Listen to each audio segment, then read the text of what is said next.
Baik, bismillahirrahmanirrahim. Assalamualaikum warahmatullahi wabarakatuh. Waalaikumsalam warahmatullahi wabarakatuh. Alhamdulillahirabbil alamin, wahdahu wassalatu wassalamu ala asrofil anbiya'i wal mursalin wa ala alihi wa ashabihi ajmain. Allahumma sholli ala Muhammad wa ala alihi wa ashabihi ajmain.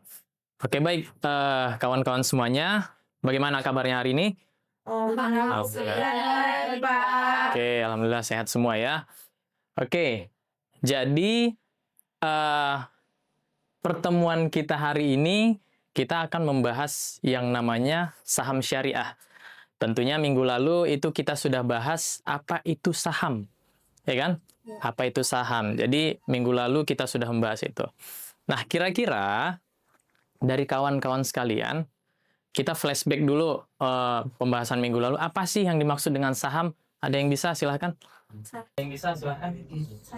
Oke, silahkan. Apa itu saham? Sertifikat klaim atas hasil perusahaan, Pak. Oke, sertifikat klaim atas perusahaan. Oke, yang lain ada? Oke, silahkan. Saat itu Pak, bukti ikut serta dalam suatu bisnis. Oke, bukti keikutsertaan dalam suatu bisnis ya. Yang lain ada? Ya, silahkan. Saham itu adalah judi, Pak. Wih, saham judi ya? Oke. Ada yang lain? Silahkan. Saham adalah kerjasama modal antara perusahaan dengan investor.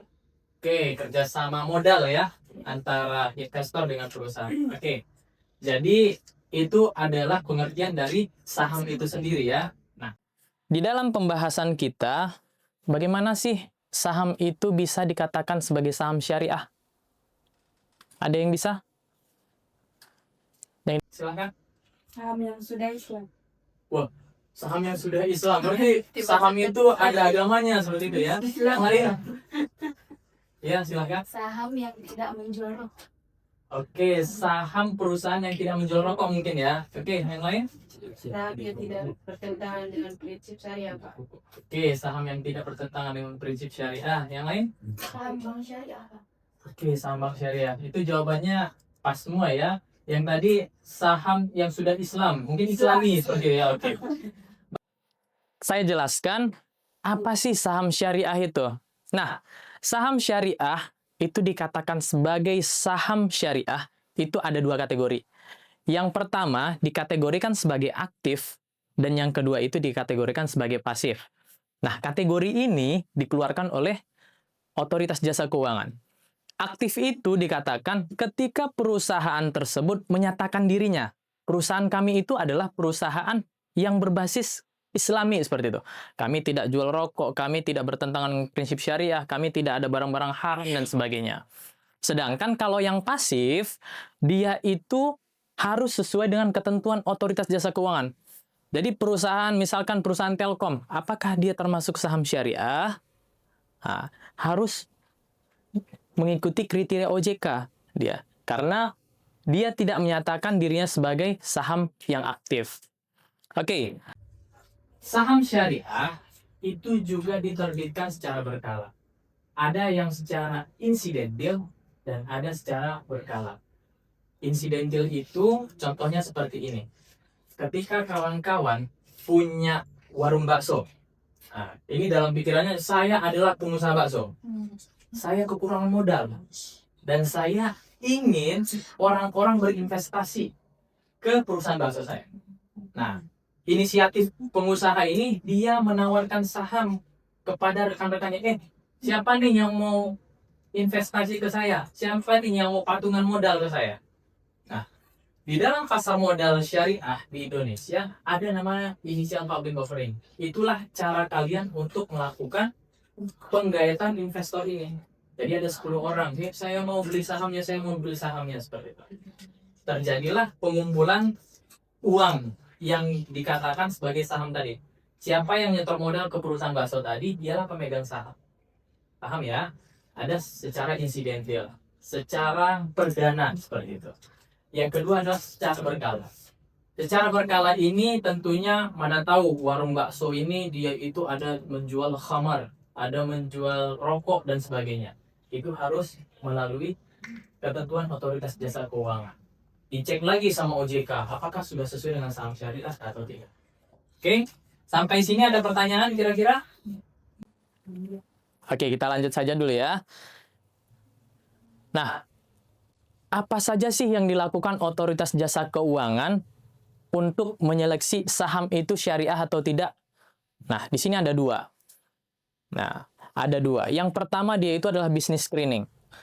OJK harus memastikan bahwasanya perusahaan ini sesuai dengan syariah. Dia tidak termasuk ke dalam kategori perjudian, tidak termasuk keuangan ribawi, tidak menjual barang-barang haram dan sebagainya. Nah, yang kedua, dia itu ada namanya financial screening. Apa itu financial screening? Keuangannya dicek.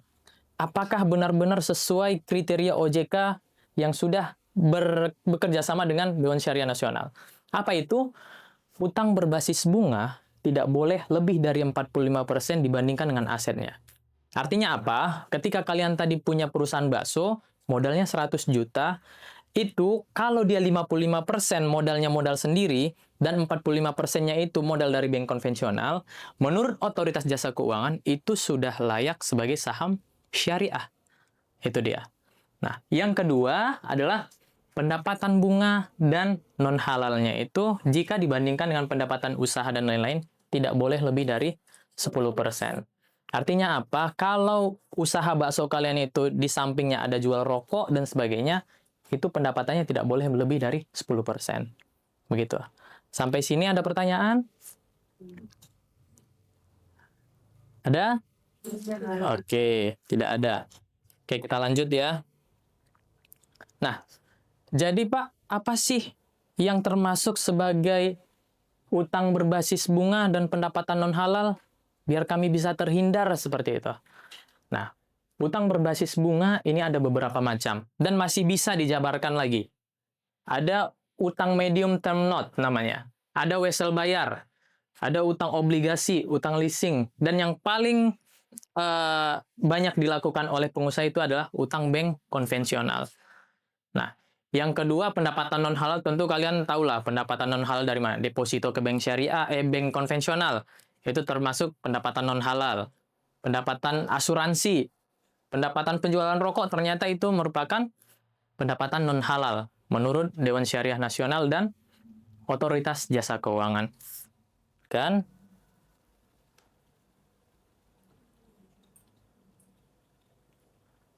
Oke. Ini adalah studi kasusnya. Bagaimanakah perusahaan PT XYZ ini, apakah dia itu masuk ke dalam saham syariah atau tidak? Silahkan kawan-kawan diskusikan. Menurut peraturan yang telah dikeluarkan oleh Otoritas Jasa Keuangan, yang tadinya ada business screening dan ada financial screening. Silahkan kawan-kawan kerjakan, nanti kita diskusikan. Oke, baik. Dari studi kasus ini, bagaimana? Ada yang bisa menyimpulkan jawabannya apa? Saya Pak. Oke, silakan. Menurut saya Pak, dari perusahaan PT XYZ ini termasuk perusahaan saham syariah Pak. Tapi dari informasi dari komisioner apa termasuk non halal Pak, karena ada mengandung penjualan rokok ya Pak. Oke. Kira-kira yang lain ada yang bisa menyimpulkan lagi? Satu orang lagi? Indah, simpulkan Indah.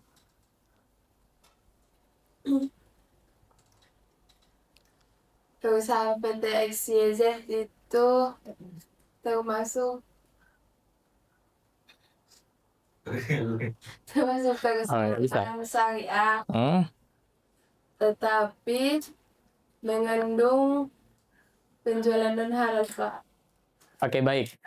Nah, jadi kalau kita lihat, ini dari perusahaannya ini, mereka bergerak di bidang perhotelan seperti itu. Kalau kita tahu kan perhotelan itu termasuklah ada juga di dalamnya menjual makanan ataupun minuman non halal dan sebagainya. Tapi dari informasinya, dari segi bisnis dia itu termasuk bisnis syariah, bisnisnya halal seperti itu. Nah, akan tetapi kategori kedua dari financial screeningnya, ketika dilihat dari utang-utangnya, ada utang konvensional, ada pendapatan bunga, pendapatan lain-lain, dan informasi dari kuesionernya, ketika kita hitung, itu melebihi dari ketentuan yang telah ditentukan oleh Otoritas Jasa Keuangan. Utangnya lebih dari 45%, berbasis bunga, dan pendapatan non-halalnya lebih dari 10%. Kesimpulannya, PT XYZ ini tidak termasuk dalam saham syariah. Itu dia. Mungkin bisa kita simpulkan bahwa saham syariah itu merupakan saham yang tidak bertentangan dengan prinsip syariah melalui ketentuan otoritas jasa keuangan, ada financial screening dan ada business screening. Nah, jadi untuk kawan-kawan sekalian, itu ada saya kirimkan di grup tugas yang akan dikerjakan untuk kita diskusikan lagi di pertemuan selanjutnya. Oke, sampai sini ada lagi pertanyaan? Kira-kira? Nggak ada, Pak. Oke, kita tutup saja pertemuan hari ini dengan membaca doa kafaratul majelis. Subhanakallahumma wa bihamdika la ilaha illa anta. Ya, baik. Billahi taufiq wal hidayah. Wassalamualaikum warahmatullahi wabarakatuh. Waalaikumsalam warahmatullahi wabarakatuh.